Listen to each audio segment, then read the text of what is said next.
What's up, guys? Subs Eric here, back for another VOD review. Today, doing another Wigwugg VOD review.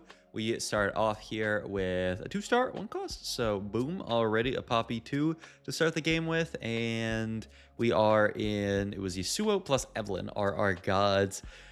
We only got a few days left of set 17 VOD reviews, but still, I know some people are grinding it out, so I wanted to do a few just to make sure that, you know, anybody who wants to grind's got some stuff to watch here. Start off, a lot of interesting stuff already, actually. Wow, yeah, okay, we can slow down, we can slow down. So we make 10 to start off with. We get an Aurora Diana drop, and he actually, interestingly enough, opts to sell the Aurora here. Says, you know what, I don't really care that much about Anima. Maybe he's just bored of playing too much Anima, so he says, you know what, I'm going to sell the Aurora here and just hold early Arbiter here. And he wants to play towards, really looks like Diana, so he's going to get 50 mana, armor, and MR here for both the Leona and the Diana here, so that we can just play our strongest Arbiter board that we can. I mean, there's been a lot of talk about different Arbiters, different setups for Diana. Probably risky moves seems quite solid here. Yeah, we're going to pick that up. And even, wow, level for the Mordekaiser. All right. This is a cool start. But yeah, there's been a lot of talk across the entire set. You know, what is the right setup for Diana? How do you play around her? These type of defensive ones are really solid because you can just go infinite.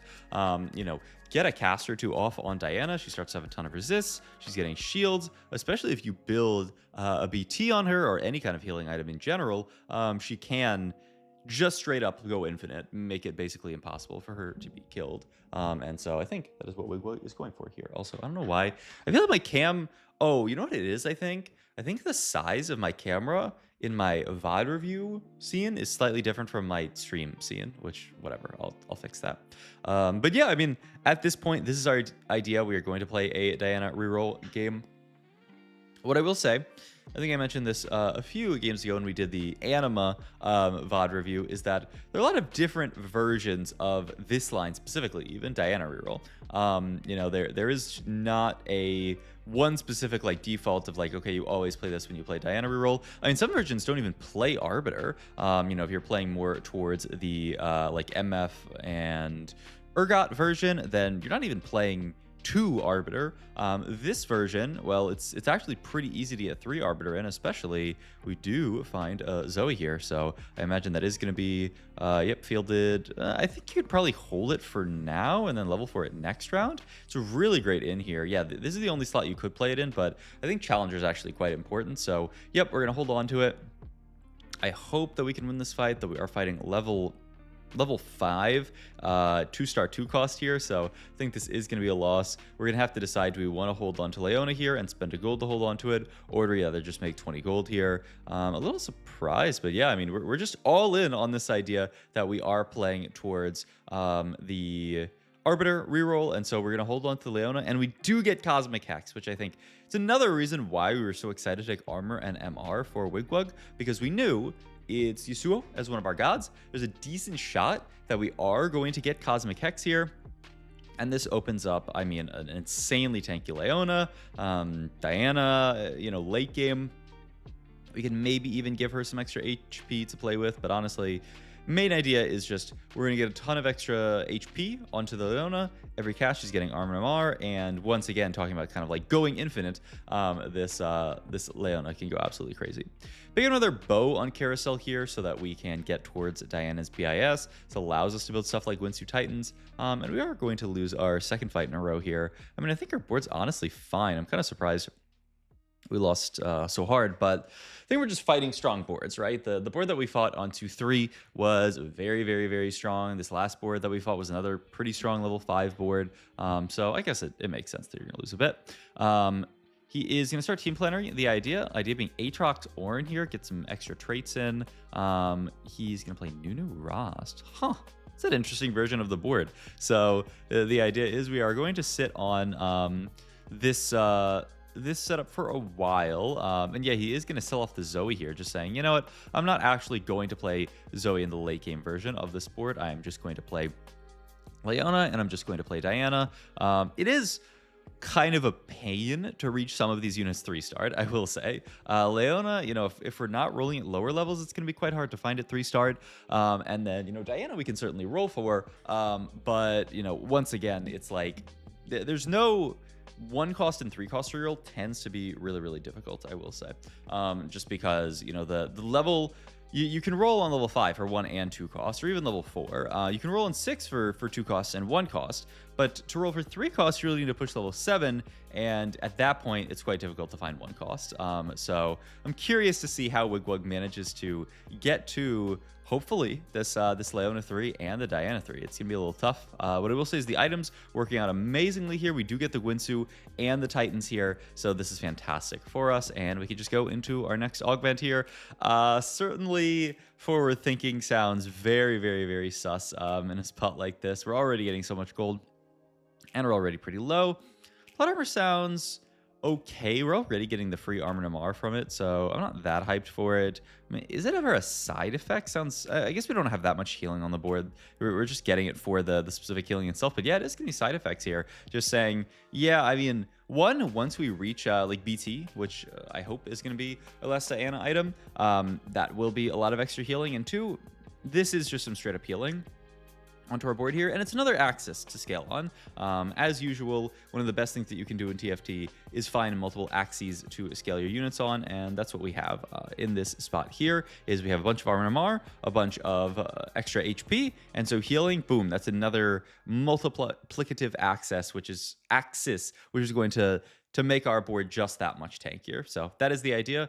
Gonna opt to roll on 6, so that is the answer in Wigwugg's mind. And we actually had a really fortunate set of rolls and find Diana 2 here. Don't actually find any Leonas here, which is a little sad, but I mean, Diana 2, Zoe 2, Mord 2. I mean, the board is actually looking quite strong now, and we even get Jinx in on this board, who, as I've talked about before, I mean, this unit's just great. This is one of the best challenger units out there. Next, augment... Starlight X is like, meh. It's a little awkward to take the 12 gold, but it's kind of looking like he does want just to take it, just because he knows we need a lot of gold to get to our board here. He could either just take the Nunu, also has the possibility of making Steadfast here, and I do think that is what we... actually, he's looking like he might not make Steadfast here.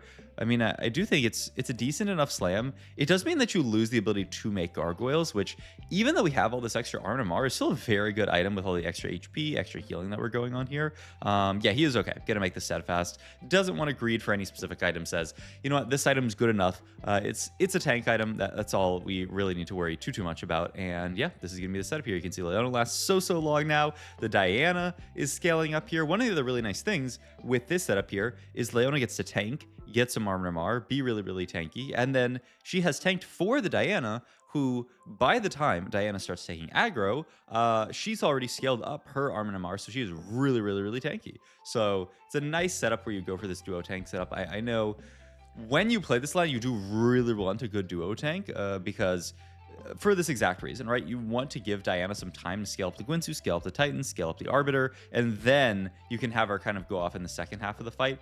The worst games when you're playing around Diana are the games where you don't have a good duo tank, and so Diana ends up getting aggro pretty early, and then she just dies, and then, okay, like what are you supposed to do?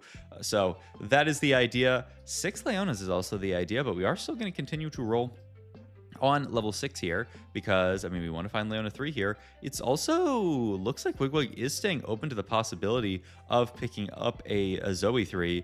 For a second, I thought he was thinking about Jinx 3 as well, but I think he's saying that might be a bit too crazy here. We do get, I mean, if that's what we want here, it could be the Gargoyle, and he takes second rod here for maybe even a death cap, which would be kind of a wild slam here, but I mean, it's not the worst item. We're going to continue to roll down here. Very close to Leona 3, so we're sending it deep here, and we, boom, at the last second do find Leona 3 here.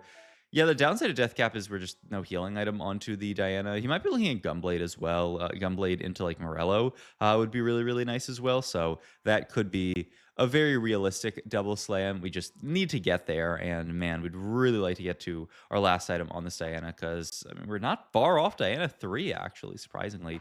Oh man, there are actually so many good options here. I mean, I do think Pandora's gives you really good odds of completing some items here, so you do have to take that. But I mean, Healing Orbs obviously was really solid on this build, especially you even get the effect of like side effects as well. Wow!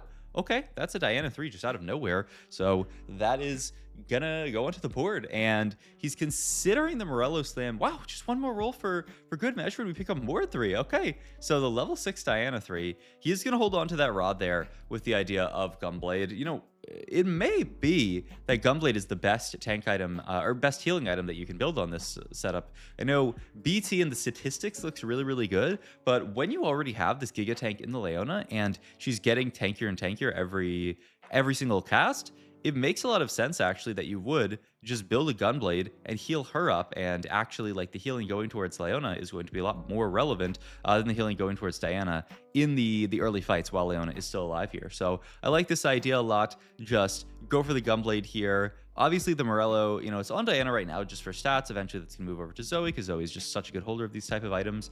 And yeah, I mean, we really went for everything on level 6, and I'm surprised we found as many Dianas as we did. But had we not found that many Dianas on 6, we would have just, rolled a bunch on 6, found them, and then eventually pushed level 7 once we found a lot of the other stuff. So some cool ideas. Storm Hex, oh my god, it's going to be so, so good here. None of these are the items that we're looking for. I will say no sword for the Gunblade, and we're also holding on to the chain vest. I guess you could make a bramble vest. I was thinking that this was going to be hopefully a gargoyle here for Leona, but nah, I think he's happy enough with the bramble and says, I just need to build a good item here. And you know what? Bramble's good enough here. It's a decently AD heavy lobby, so we're going to make this as well. And then Storm Hex will go onto the Zoe. Of course, she does such a good job hitting the board. I mean, hey, when we're fighting boards like this, we should be pretty happy with the Storm Hex, though. Wigwugg is clearly not happy about the fact that this guy already has a Shen, which, I mean, hey, it happens. It happens. It's just, that's TFT, baby. But, I mean, I don't think you can complain too much. Your board is very, very good, Wigwugg, and you're on a win streak, and you're pretty healthy, and you're also, wow, now 7 Zoes. The question will start to become, yeah, are we just going to roll on 6 here for Zoe 3? And he says, yes, there's not a big power spike for my board very, very close to now, so we might as well roll down and try to find this. This is the next big power spike, and we are on a 7 streak, so really wanted to roll down here and just hit Zoe 3 just to take that power spike, because if we drop our streak losing this fight, it's going to feel really, really bad. What I will say is the board's really, really good. Diana is eating aggro, but it's not enough, man. This unit is so good. 17k blocked by Leona 3, and then Diana herself almost blocked 9k. I mean, that is nuts. Really just looking for Gunblade here. Gets Gunblade QSS. I know we're going to make the Gunblade here. I wonder if you do want to just chill and wait on... I mean, you could throw QSS here, but no, he's actually going to cloak the Mordekaiser with the idea that this can be an X-Spark to get some MR Shred here. Could also even be like an Adaptive Helm. There's a lot of stuff this could be. So I like it. I like it a lot. And we are going to continue to now chill on this very, very upgraded board and just see how far we can push it. I mean, the spot looks amazing. We have 2 great Yasuo hexes here. They are now upgraded. This is really everything that you could want for an Arbiter reroll setup here. And the Diana is just going completely crazy. The Zoe is a great support for this Diana. I mean, yeah, it's kind of nutty here. Man, Wigwugg loves this comp now that I think about it. I mean, the last VOD we did was one where he was definitely like looking towards playing Diana reroll, and then this one as well. But once again, I love that they're just, different versions of this line that you can play towards. That game, you had Diana and then played more kind of like tempo, just around challengers and stuff like that. This game is like a true 3 Arbiter Diana reroll. So I love, I mean, I will say this set, very much maligned. A lot of people did not, enjoy this set very much. But I think at the end of the day, the balance ended up really, really, really solid in the latter half of the set. I mean, look at this. The fact that there are multiple versions of a Diana reroll comp that you can go, and this is like a niche reroll comp that like you don't even go every single game. It's like a sometimes reroll comp that you can play all these different versions of, is so cool. I mean, right, actually, they actually nailed it with this set, and I'm excited to see what next set will look like as well, just because I do think, I mean, it took a little while for them to get to balance, but once they got there, it looked amazing. And next set, I mean, I think we'll also have, we'll see with bugs and things like that, because obviously they got the Unreal Engine migration, all that kind of stuff, which I think is going to be It's gonna be a lot, but I mean, hey, I've said this before. As long as the game's fun, I don't really mind. If the game's a little buggy and like every once in a while something weird happens, I don't really mind it that much. As long as the game is fun. Also, Wigwugg here is gonna have some fun building an insane amount of resists onto this Leona here. Just going to move the steadfast down and go for the double gargoyle because she's receiving full on aggro here. She has the healing from side effects. She has the extra HP. She has the gunblade. Everything points towards just giving her as much armor as possible, even though we're already getting a bunch from Arbiter. I mean, you can never have too much in a spot like this, and you can see, I mean, this Leona is like invincible in this spot. She's just taking all of this aggro for free, and I mean, what can kill this Leona at this point, which is crazy. It's not even a Leona 4-star, by the way, thinking, back to the days where you would take Leona Printer, go for Leona 4, and just it would be GG's. Nah, this reminds me of like Teemo reroll days, where you would just take really, really good defensive Arbiters, go for Leona 3, and then she would just be, I mean, completely unkillable. I mean, this is a pretty strong board here. Akali obviously does a great job at shredding boards, the Kindred as well, but once again, I mean, the Leona almost drops low, but remember, this is like a Dark Souls fight where there's a boss and you kill the boss and then it has like a second health bar and then it resurrects. That's what the board that we have right now is, where we have this Leona who has this giant health bar, and if you can chew through the entire Leona health bar, then you have Diana, who's already scaled with a bunch of armor and Amar that you have to play against as well. So it's some of these boards are close to killing the first unit, but nowhere close to killing the second unit. Oh, I love this idea as well. Fit Kindred on this board as our challenger, and now that we have the Kindred, we can play Maokai on this board for the extra full board heal. This is also a shield for Kindred to give to the Leona. I mean, this is nuts. This is nuts. And I mean, we're not fighting a weak board. This is a Radiant item. ASOL board. I mean, this is maybe the only board that can beat us, but I mean, once again, they can't get through our units. We just have too much healing. The Gunblade's actually amazing on this board because it heals up all the little small ticks of damage that ASOL is doing, and yeah, that is a wrap here. He's thinking about maybe putting a Kali in for spell crit just because that'd be pretty good, but I really like the Maokai healing on this board just because it's just more invincibility essentially for this Leona, and this is a 14 streak for Wigwugg. See if we can win the last fight. That is a 2-star Fiora here. What I will say is the Fiora almost looked like it was going to aggro into the Leona, but our board is so tanky, I don't think it matters. Yep, and that is just a 15 streak to end the game off for Wigwugg. Just a beautiful Arbiter reroll game. So, hope you guys enjoyed this video. As always, if you did, please like, comment, and subscribe. Check my Twitch and Metafy, all my other links down below, and I will see you guys in the next one. Thanks for watching as always. Bye-bye.